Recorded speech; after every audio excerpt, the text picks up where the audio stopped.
An experimental technique related to infrared spectroscopy, but a little different, is called Raman spectroscopy.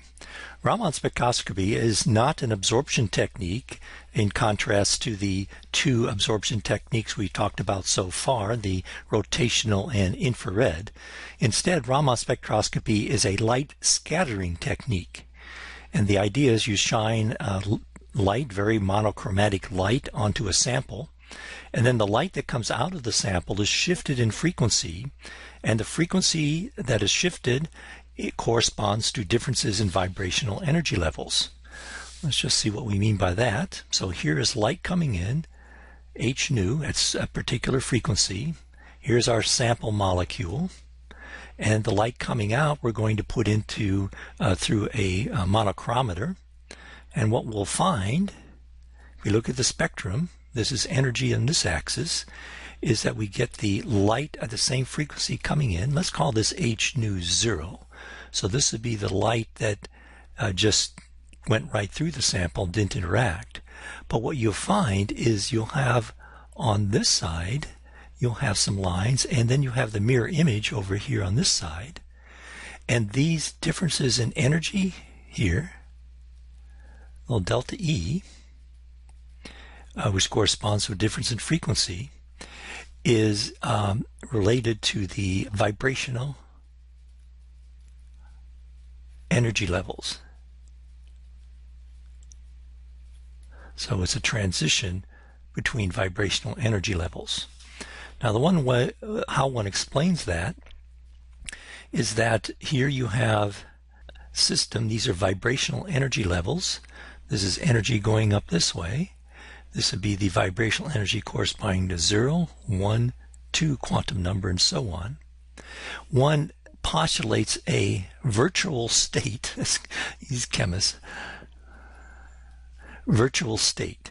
So the electric field of the light, remember light has a transverse electric field which oscillates this way, will oscillate these electrons in this molecule. So the electrons will follow the electric field as it oscillates back and forth, and it'll go to a high energy state, and then, let's say, go up from here to this virtual state, and then it goes from the virtual state not back down to 0, but it goes down to a higher vibrational energy level.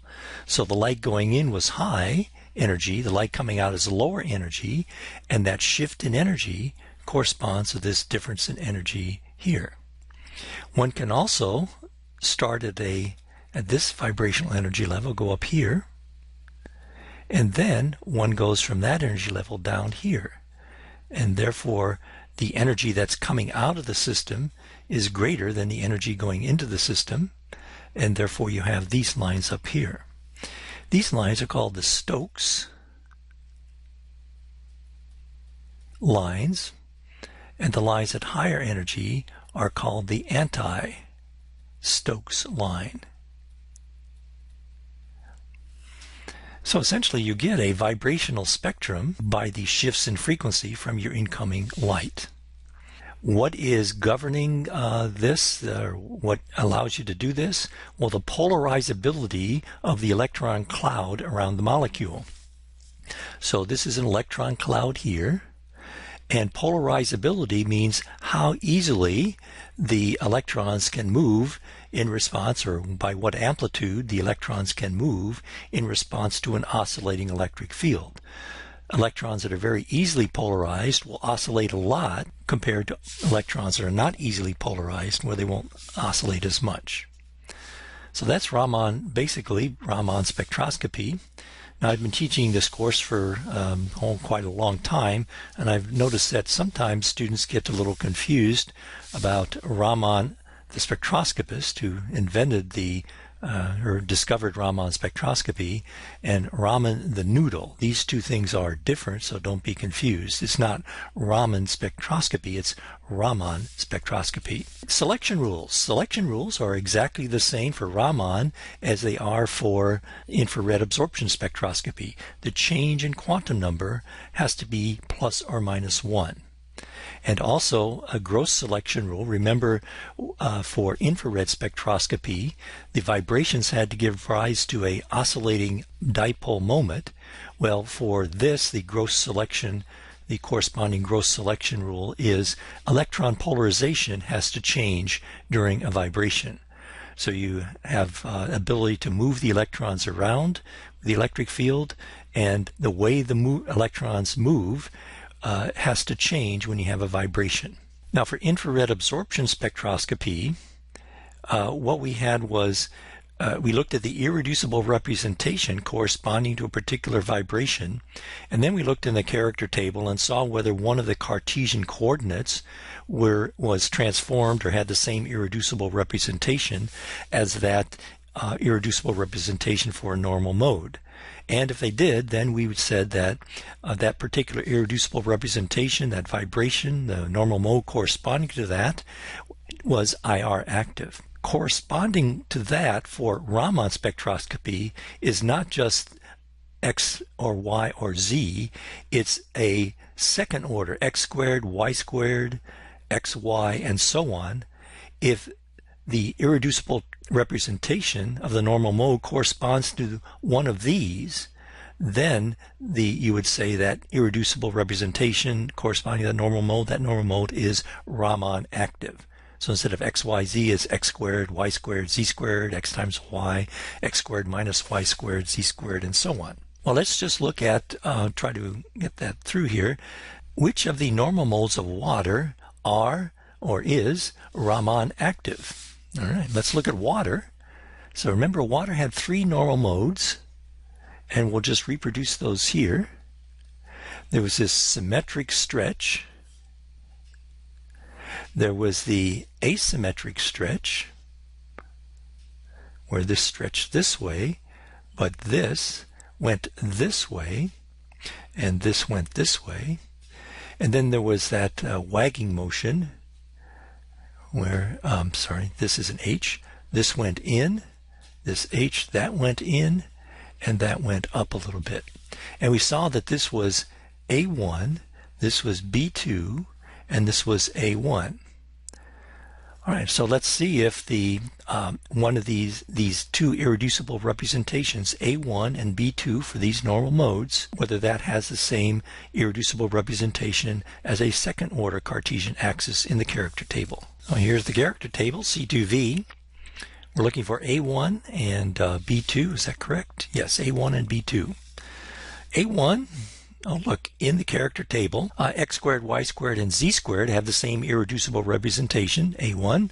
So therefore, any normal mode in water that has A1 irreducible representation is Raman active, because that's X squared. Let's look at B2. Here's B2.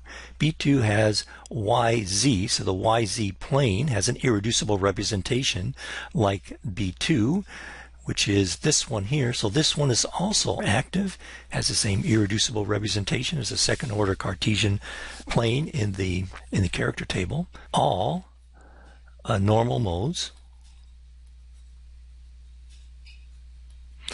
are IR active. Now let's take another look here.